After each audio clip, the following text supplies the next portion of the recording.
Hi, you guys. Welcome back. Welcome back to Audrey's reading area. I just love reading all these fun and exciting books to you guys. The nice, fun, and exciting book that I have for you today is The Hatseller and the Monkeys.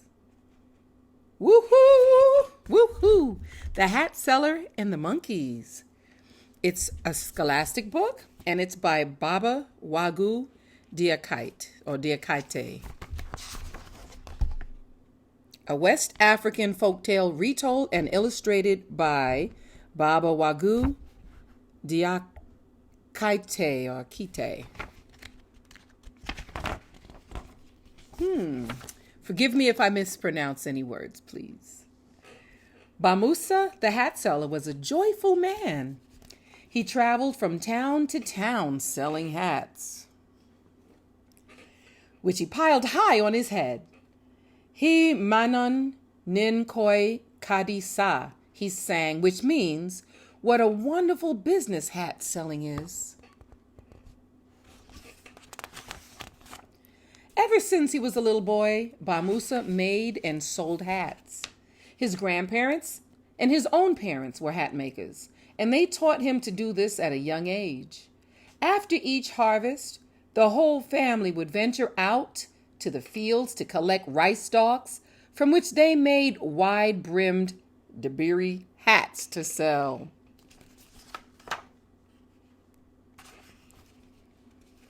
During the rainy season, they embroidered close-fitting fugulan caps with intricate patterns of brightly colored threads.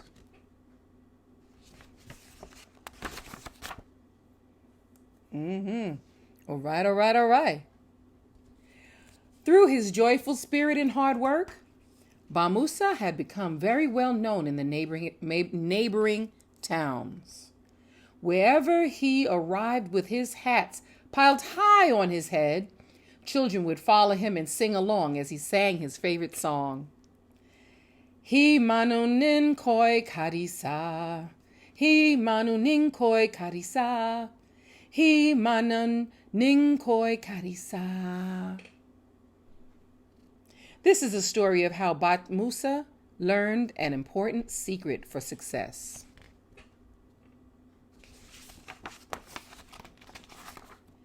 One day, Bamusa heard that a great festival was to take place in a neighboring town. There he could sell more hats than he'd ever sold before. He spent many days making hats for this event. To get to the festival by evening, he began his journey in the early morning. But he was in such a hurry, he did not eat any breakfast. Halfway to town, Bamusa grew so tired and hungry, he had to stop and rest under a shady mango tree.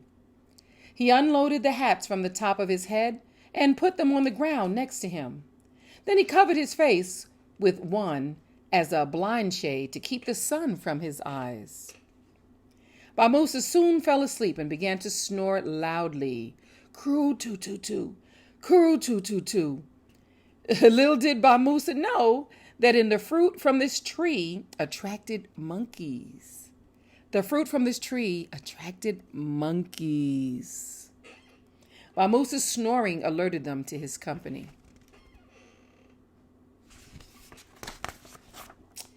As usual, monkeys are very curious and smart, and they crept down from the tree. Yoli, yoli, yoli, quietly, and sneaked around Bamusa. Being attracted to the colorful hats, each monkey selected one. Then they climbed back up in the tree and imitated Bamusa, covering their faces and snoring. Kiri-ti-ti-ti, kiri-ti-ti-ti.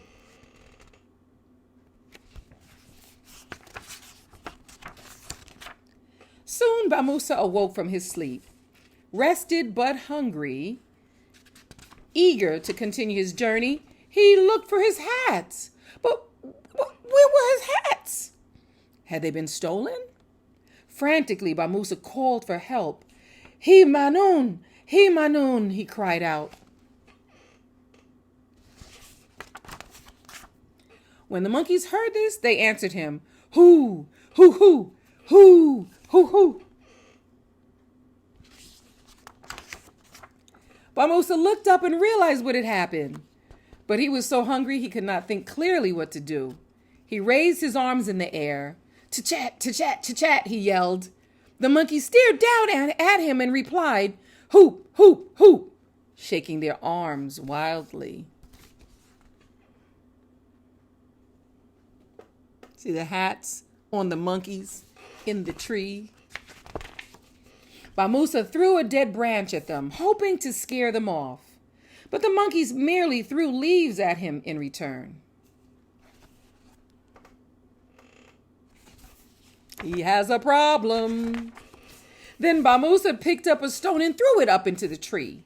The monkeys picked mangoes and threw them down at Bamusa. Well, he was hungry. Let's see what happens. By this time, Bamusa was faint with hunger, and so he collected the fruit and sat down to eat. He ate until his stomach was full. Now Bamusa could think clearly. Now he knew what he must do.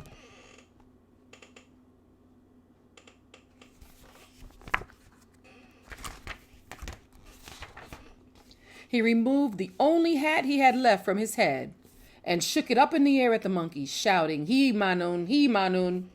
All the monkeys did the same, grabbing the hats off their heads, howling, "Hoo, hoo, hoo, hoo, hoo, hoo." But Musa dropped his hat, tot, to the ground, and all the monkeys dropped their hats, tot, tot, tot, tot, tot. They did what he did. Without losing a second, Bamusa collected all his hats, stacked them back up on top of his head, and rushed to his destination. He arrived not a moment too soon. Not a moment too soon. So great was Bamusa's happiness from his recent luck that his spirit of goodwill helped sell all of his hats. And so it was that Bamusa learned from the monkeys. It is with a full stomach that one thinks best, for an empty satchel cannot stand.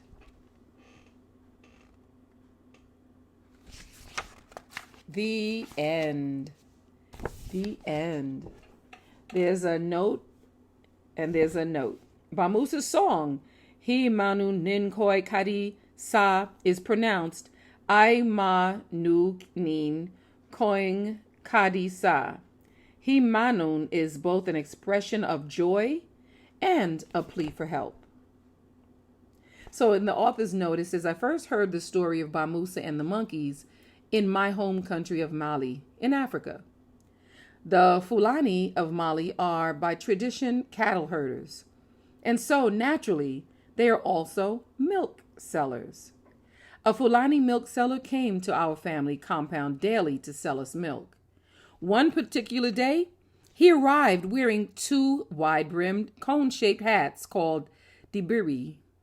The children laughed, but the Fulani man said that with 2 hats stacked, one gets twice as much protection from the sun and heat. My uncle, however, was reminded of the Hatseller story, and that evening he told it to us. There are many Bamusa stories in our culture, but this one is popular, as monkeys are always a favorite of both children and adults because of their humorous antics. In fact, Karoduga, who is the clown in masked dances, is represented by a monkey face. Karoduga is depicted in the village festival scene in this book. Animals and man have been and still are instructors to each other in learning life's lessons. In this story, the monkeys cause the man much difficulty, but in the end they teach him that it is only after eating well that one can think clearly and enjoy success. In many African tales, one must sometimes suffer before there is happiness. This helps prepare us for life. From childhood, we expect both happiness and some difficulty. This then teaches us patience and perseverance. Stories are not only told as entertainment, but they give us knowledge on how to conduct ourselves and live among others and nature. I grew up listening to adults tell me proverbs and stories as advice to guide me through my own life. Teaching our children and setting a good example must truly be a duty for every adult. As children, they are our reflection. That's so true. I always said that children are like sponges. They soak up everything that their parents do, and then we see a reflection of ourselves. But thank you so much for being here and listening to me read The Hatseller and the Monkeys. What a fun and exciting book for today.